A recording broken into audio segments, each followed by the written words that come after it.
In 2003, during the heyday of the sixth generation of consoles, the gaming landscape was full of creativity and experimentation. Games were pushing boundaries left and right. Neversoft, renowned for the Tony Hawk's games, found themselves in a position every developer dreams of. Their skating games had achieved immense success, much to the delight of their publisher Activision. However, after dedicating years to the Tony Hawk series since 1999, the team felt it was time for a hiatus from the halfpipes and skateboards. Impressed by Neversoft's accomplishments and successes, Activision granted the team full creative freedom for the next project. Following a short period of brainstorming, the team decided to venture into the Old West for the new game. And 2 years later, they finally shipped the game. They simply called it Gun.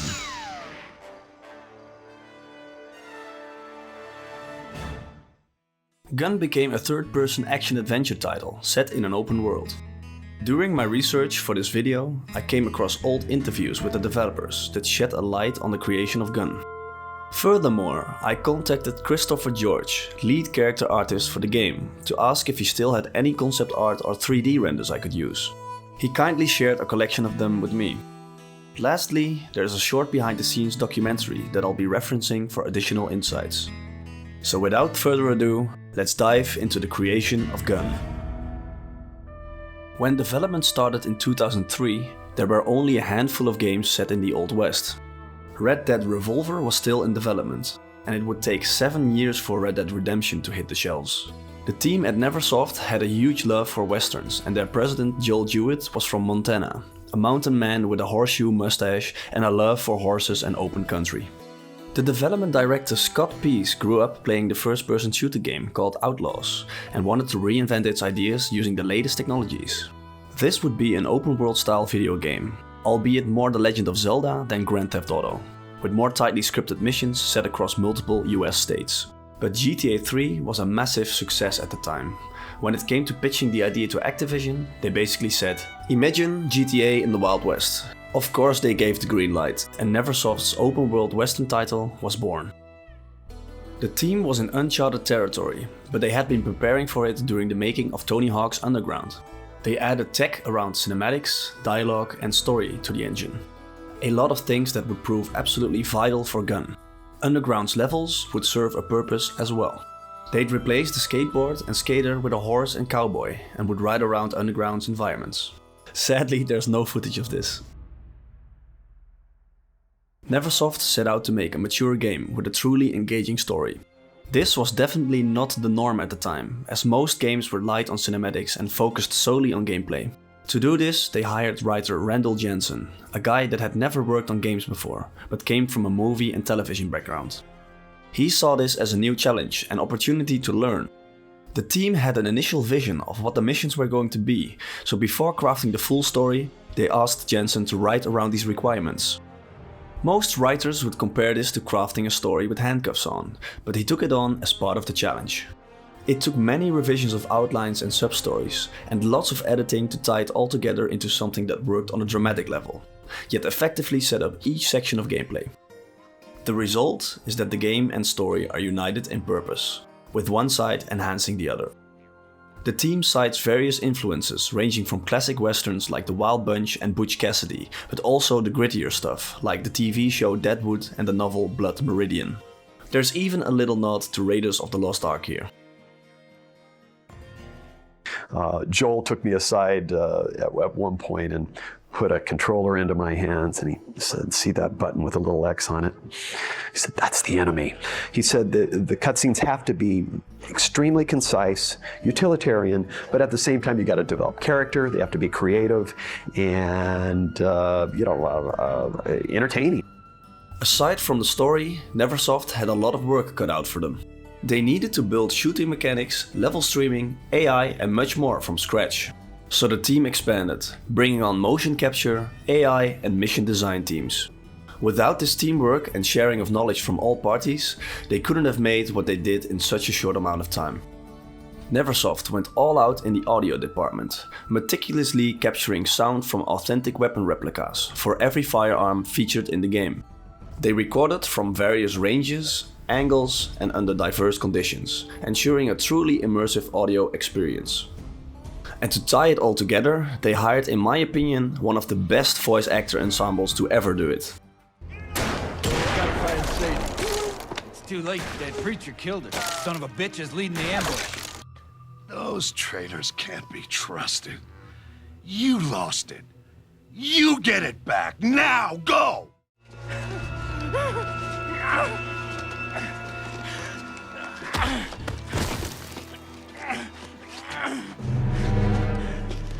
You king! I'm unarmed! You killed me and your soul will be as cursed as mine! You can really tell how committed and passionate they all were. The cast consists of big names like Thomas Jane, Lance Henriksen, Brad Dourif, Ron Perlman, Tom Skerritt and Chris Christopherson. This amount of star power was almost unheard of in gaming, and only the likes of Rockstar could match it. The last thing I want to highlight for this section is the incredible soundtrack by Christopher Leonard. He has composed some of my favorite video game music over the years, yet I believe he's still so unknown. He created the soundtrack for Medal of Honor Pacific and European Assault, The Godfather 2, Mass Effect 3 and of course Gun. Gun's music is truly epic, incorporating authentic lead instruments like the fiddle and harmonica. The soundtrack skillfully navigates between grandiose and subtle moments, creating a captivating blend that gives a heroic yet melancholic atmosphere to the entire game.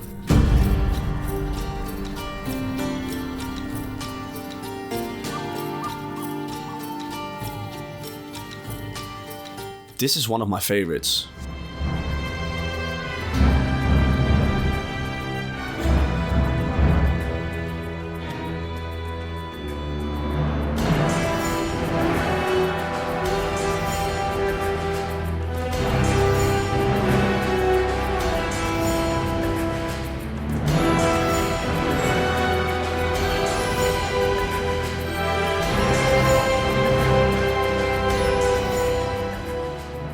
Hats off to Christopher, he absolutely nailed it.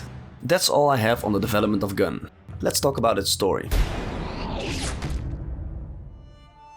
Montana, 1880. My name is Colt White. My father and I hunt game for the steamboats traveling the Missouri. Not a bad living if you can stand your old man kicking you every morning at dawn. Bite some jerky and collect your gear. Time to earn our pay. You play as Colt White, a mountain man who hunts game for riverboats. He's out hunting with his father Ned when they get attacked by a grizzly bear. After saving his old man, a steamboat arrives and they board the ship. Ned is talking with a prostitute about a mysterious item, something he seemingly wants to keep a secret. Colton doesn't want to push them on it and keeps out of their way. This is where we get introduced to my favorite villain of the story, a preacher named Josiah Reed. A glorious bounty, my son. Truly the Lord has blessed you with the talent of a marksman. I do all right, preacher. I'll rest easy tonight knowing one so capable as you is among us. A good day to you, sirs.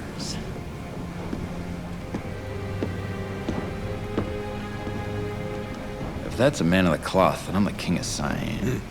Keep an eye on it. I'm gonna have a word with the pilot. It doesn't take long before he shows his true colors. Tell me where it is you want and hold, and you will save the lives of everyone on this boat. Thy will be done.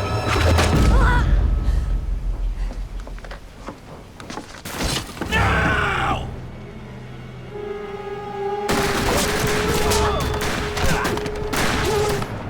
He set up an ambush and a massive fight ensues. Enemies are closing in from all sides, and this is when Ned tells Cole that he should head to Dodge City and find a girl named Jenny. After that, he says his final words. I ain't leaving you, Pa. God damn it, that's what I'm trying to tell you. I ain't your father. Now go!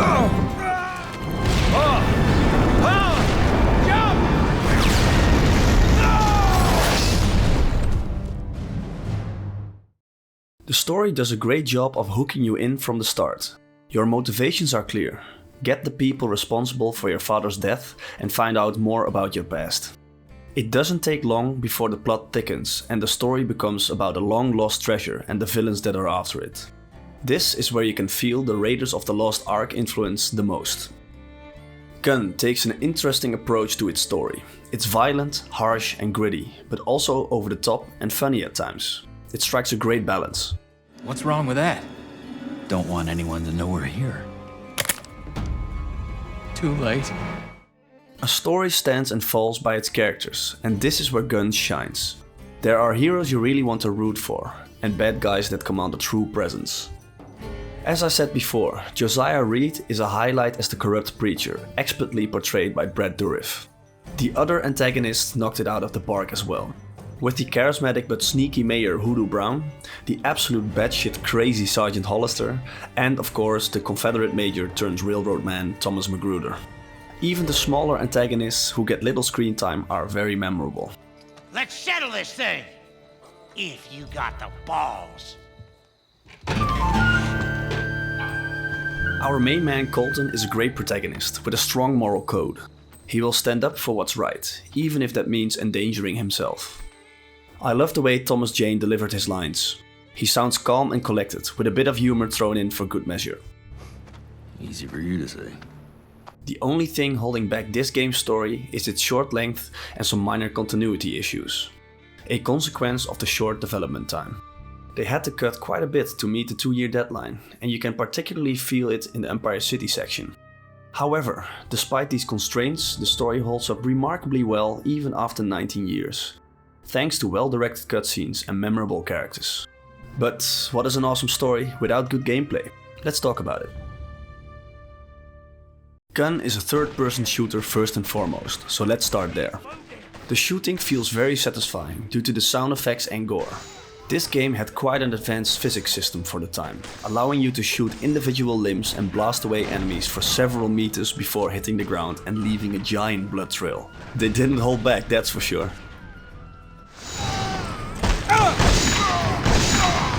Drag shooting, kid. There are even unique animations depending on where the NPC is shot. The attention to detail is really awesome. Enemies will call out to their friends when you're reloading, for example. There are a lot of guns to unlock as you progress through the story. You start with your Colt 6-shooter and rifle, but get access to shotguns, long rifles, bows, dynamite and more. They all feel great to use. One thing that hasn't aged well is the aim down sight mechanic. They just placed the camera on the barrel and it looks atrocious. A proper first-person model would have been a lot nicer. There's also melee weapons in the game, ranging from knives to tomahawks and cavalry swords. They don't play a major role in the game, as you'll mostly be shooting, but they do have their place if an enemy gets too close. If an enemy is incapacitated on the ground, you can scalp them. There's no gameplay benefit for it, but it does add some gruesome flavor to the game. You're also able to grab enemies and use them as human shields, a great tactic if there isn't a lot of cover to hide behind. If you do get hit, you can always take a swig of your whiskey flask to heal yourself. It's a very fitting solution for a Western game. And finally, there's the quick draw mode. It's a meter that fills up when you kill enemies. When you press the quick draw button, you'll enter first person and time slows down. Here you can switch targets by tapping the left or the right key.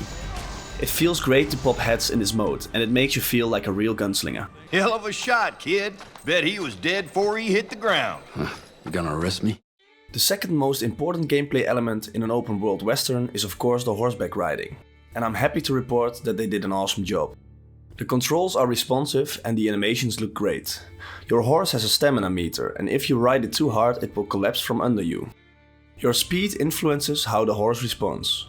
When turning a corner at top speed, it smoothly maneuvers around the bend. Shooting from horseback works great as well. There's a slight bit of aim assist that will help with landing your shots. Your horse can also trample enemies. It's quite effective, but the animation is a little janky. Overall though, the shooting and horse mechanics are absolutely solid, even for today's standards. Be kind to her, will you? I will. She's been a good animal. Thanks. Come on. The main missions are very well designed and have a good variety to them. From assaulting a fort to protecting a stagecoach through hostile country, there's not a weak mission here.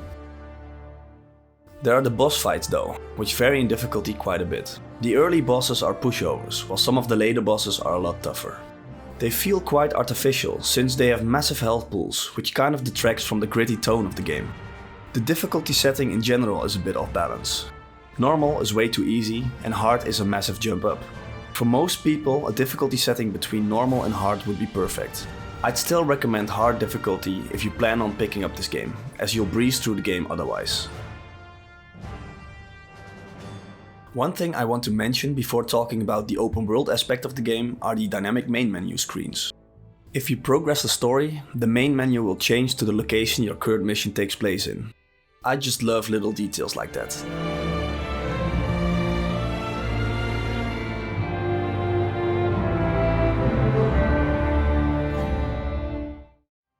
So, what's the open world like? Well, it's basically a miniature version of Montana, Kansas and New Mexico.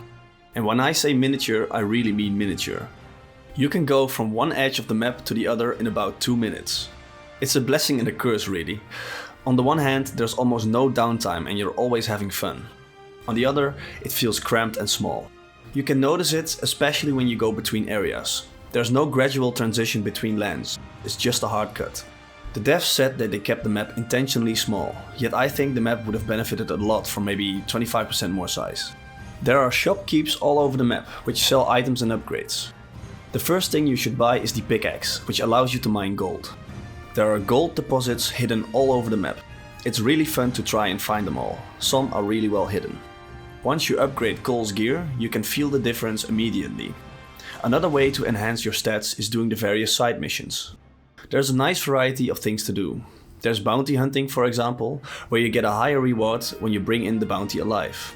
Or the Pony Express, where you have to get somewhere on horseback in a certain amount of time. Some of these missions actually have a nice amount of story to them, which makes them very enjoyable. My favorite of all the side activities are the ranch hand missions. Here you have to help a rancher out with his cattle. When the sun is going down and the amazing music is playing, it's an awesome feeling.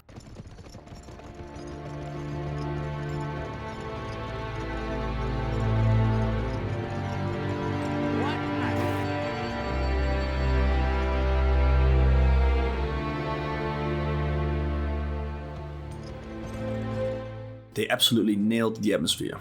Neversoft even implemented some random events into the world, which was quite a novel idea. When you're riding around the open world, you can get attacked by bandits. Here you can choose to fight or flee from your attackers. It's very bare bones, but a cool idea that would later be expanded upon by the Red Dead Redemption games. Now that we got the gameplay covered, let's shift our focus to the visuals and the different versions of the game. Gun is a mixed bag when it comes to the visual department. The game has great art direction and some good looking character models for the time. At the same time, the level geometry can look very jagged and empty. You can clearly tell this game was made for the original Xbox, GameCube and PS2. There's also an Xbox 360 version, which is the best looking, even beating the PC version. The Xbox 360 version has better textures and some very nice particle effects that are completely missing in the PC version. Although you can get the PC version to run on higher resolutions and at 60 FPS with some tinkering. In 2006, Neversoft released the PSP version of Gun, calling it Gun Showdown. It's a miracle they got the full game to run on a handheld. They even added some extra missions to the game to add some much needed length.